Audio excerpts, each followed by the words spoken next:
കോതമംഗലം ഉപജില്ലാ കായികമേളയ്ക്ക് തുടക്കമായി. 100ഓളം സ്കൂളുകളിൽ നിന്നുള്ള കായിക താരങ്ങളാണ് 4 ദിവസത്തെ കായികമേളയിൽ മാറ്റുരയ്ക്കുന്നത്. സംസ്ഥാന തലത്തിലെ മുൻനിരക്കാരായ Kothamangalam Mar Basil higher secondary സ്കൂളും Keerampara Saint Stephen's higher secondary സ്കൂളും പങ്കെടുക്കുന്നു എന്നതാണ് പ്രധാന പ്രത്യേകത.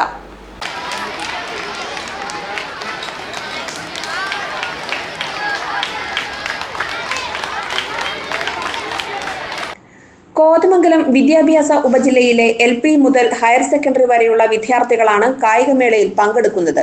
ട്രാക്കിൽ ആദ്യ ദിവസം LP വിദ്യാർത്ഥികളുടെ മത്സരങ്ങളാണ് കൂടുതലായി നടത്തിയത്.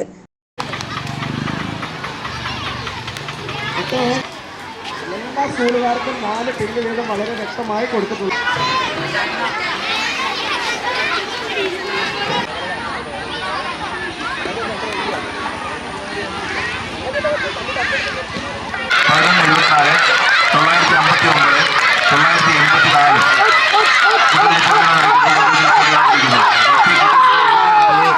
ജമ്പ്, ത്രോ ഇനങ്ങളിൽ LP മുതൽ സീനിയർ വിഭാഗത്തിന്റെ വരെ മത്സരങ്ങൾ ഉണ്ടായിരുന്നു.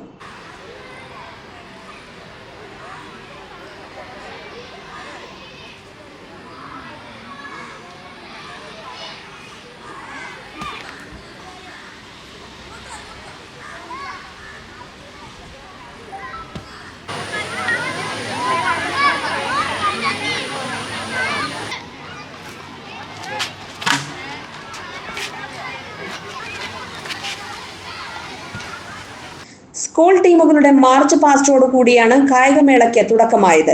കായികമേളയുടെ ഉദ്ഘാടനം മുനിസിപ്പൽ ചെയർമാൻ KK ടോമി നിർവഹിച്ചു. വൈസ് ചെയർപേഴ്സൺ സിന്ധു ഗണേശൻ അധ്യക്ഷത വഹിച്ചു. Advocate Jose Varghese, KA Noushad, father PO Paulose, sister Rini Maria, Bindu Varghese തുടങ്ങിയവർ പ്രസംഗിച്ചു. നമുക്കറിയാം, കോതമംഗലം ഉപജില്ലാ കായികോത്സവം കേരളത്തിലെ ഏറ്റവും പ്രധാനപ്പെട്ട ഉപജില്ലാ കായികോത്സവമാണ്. കാരണം എല്ലാ വർഷവും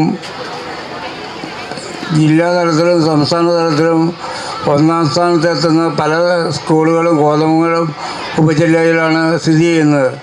അതുകൊണ്ട് കോതമംഗലം ഉപജില്ലാ കായികോത്സവം യഥാർത്ഥത്തിൽ ഒരു ജില്ലാ കായികോത്സവത്തിൻ്റെ പകിട്ടും പ്രൗഢിയോടും കൂടിയാണ് നടത്തപ്പെടുന്നത്. GTV news, Kothamangalam.